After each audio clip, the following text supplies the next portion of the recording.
maglagay ng, pag pumunta kayo ng Japanese restaurant, pag mag-order kayo ng sugayaki na ganito, ganyan lang ang style nila guys. Ayan.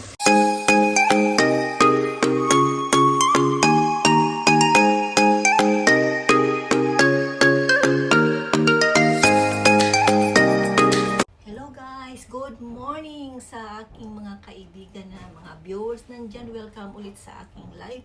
Andito po tayo ngayon sa aking kusina at magluluto na naman tayo ng Japanese food at ipapakita ko sa inyo ang mga ingredients na ngayon na ating gagamitin para sa ating tanghalian. So, nakahugas na ito. Ito yung simpleng meat, pork meat na hinugasan ko na siya. Ito yung unang menu natin. At pagkatapos, mayroon tayong ginger at saka onion. Then, ating mga soy sauce. Andyan, soy sauce. Tuyo or mirin. Mirin na matamis na siya at saka sugar.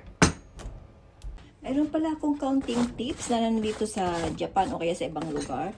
Alam nyo to guys, di ba mayroon tayong mga juice na binibili. Halimbawa yung milk, yung iba't ibang fruit juice na ito ang ginagamit, naka-ano siya, naka-carton. Kunting share ko lang ha. Ito, binubuksan ko siya bago ko, dati tinatapon natin siya, di ba? Pagkatapos natin itong, wala nang laman, tinatapon kagad. Pero sa akin, hindi po. Tips ko po sa mga nagluluto dyan, mahilig magluto, ginawa ko siyang tagtaran. Para halimbawa, pag may isda ako, syempre maglilinis ng isda, mababaho yung isda, di ba? Hindi ko na siya ginagamit dito. Ginagawa ko siyang pang-ibabaw para pagka na siya gamit o mabaho na yung itong ganito, itatapon na natin. Kung wala ito, kung ito, pwede namang gagamitin natin ito, hugasan, pero yung amoy pa rin, nandyan pa rin yung amoy, lalo na pag-isda. Kaya ito, konting tips ko lang sa mga mahilig nagluluto yung mga nanay, pwede, wag niyong itapon yung mga ganito kasi sa mga juice or sa milk, kasi magagamit natin to pag mag-slice. Ayan. Ito naman, hindi ito isasali natin sa pagluluto. Ito yung parang isa rin sa mga fresh na kakainin to guys, hindi natin lulutuin ito. Ang lulutuin natin is yung ginger with pork. Yun yung sugayaki kung tatawagin sa Japanese. Makikita nyo sa restaurant, kahit sa restaurant, pag nag-order kayo ng mga meat na grill, ang kinatawag ditong sugayaki, may mga fresh na cabbage talaga na nilalagay. Kaya ito, in-slice ko ng maliit. Ayan, sample lang yan guys ha. Pero totoo yan, kakainin natin yan. Ayan, yan yung hindi natin siya lulutuin. Lang siya, naka-prefer lang siya. Pag naluluto na yung natin, yung main na ingredients, ilalagay natin siya dito. Okay, ikikip muna natin. I-separate muna natin. Ngayon, mag-slice tayo ng onion. Yun, onion yung 1/4 lang yung nilagay ko, guys.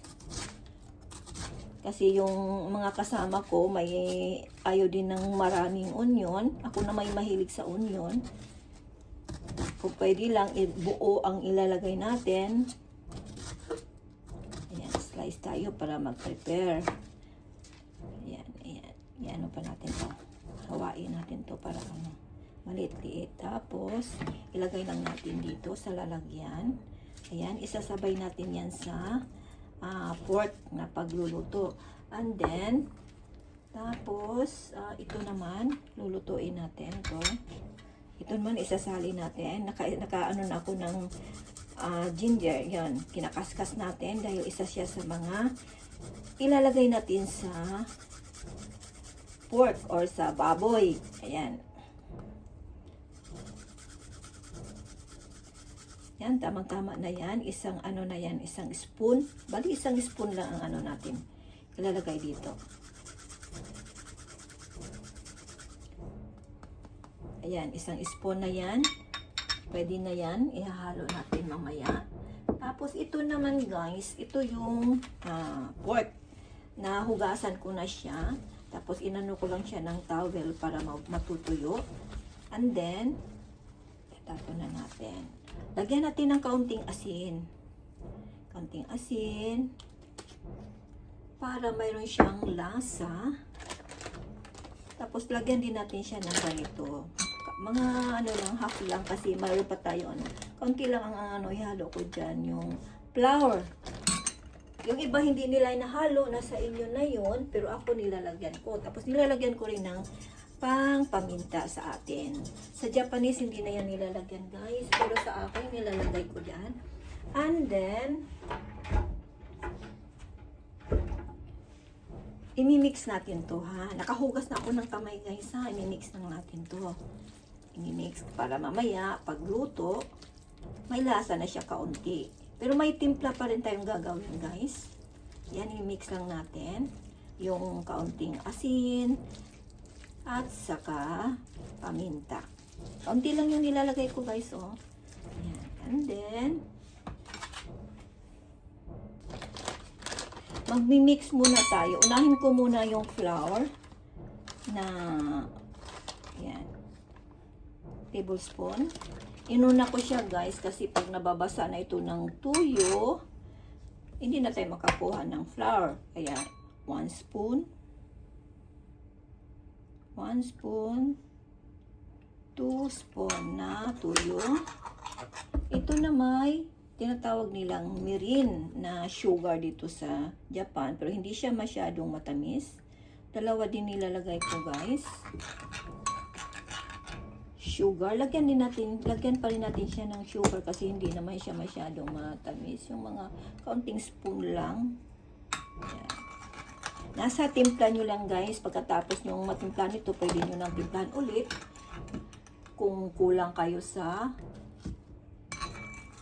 panglasa. Ito naman yung tinatawag nating ginger na imimix lang natin dito. Mabilis lang itong pagluto, guys. Ayan. Kasi ako nakahugas ako ng kamay, ha. Ganito lang, may flour na siya, may ginger, may tuyo. Ito talaga ang ano, nilalagay pag nagluluto ng ginger with pork or Japanese na tinatawag nilang shugayaki. Now, mag-start na tayo ng luto. Unahin natin yung pork. Ayan. Diba?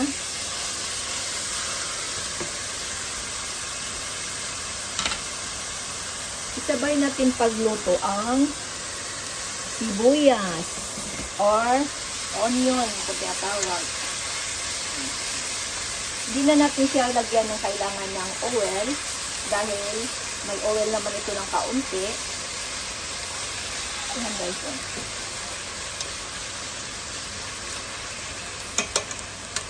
Yan siya. Nakita nyo na ano na, nawala na yung pula-pula sa ano, yung niko. It's time to put sa ating ginger with mix na siya, soy sauce. Ito na yung panglasa na ilalagay natin. Tikman nyo lang kung okay sa inyo or kulang yung panglasa. Nasa inyo na, guys, kasi ako na may tamang-tama lang ito sa akin. Hindi siya masyadong maalat, tama-tama lang din ang lasa. Nasa inyo na po, guys, kung paano kayo timpla, depende sa ano nyo, test kung ano ang gusto nyo, na maalat ba or tama-tama lang siya. Ayan na, guys, yung ano natin, shugayaki in Japanese word.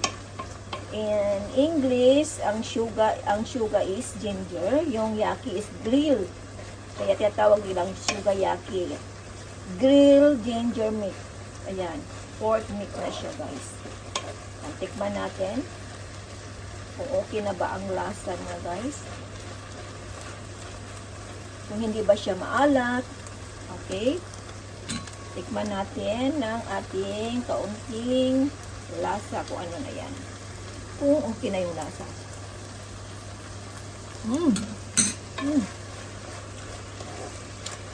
Okay na, guys. Masarap.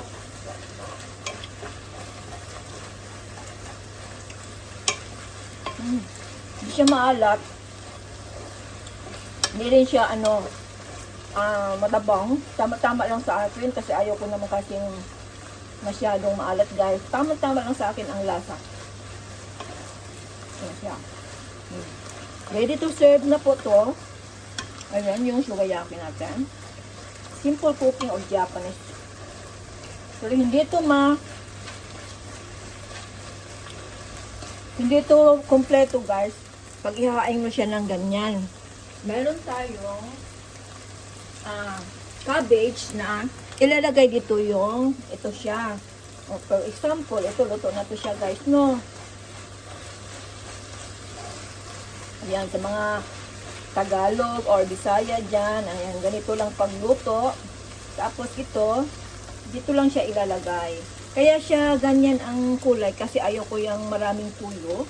Ganyan yan siya guys, pag maglagay ng, pag pumunta kayo ng Japanese restaurant, pag mag-order kayo ng sugayaki na ganito, ganyan lang ang style nila guys. Ayan, ready to serve. Papakain na natin. Ayan guys, tapos na tayo sa pagluluto. Thank you for watching. Bye-bye.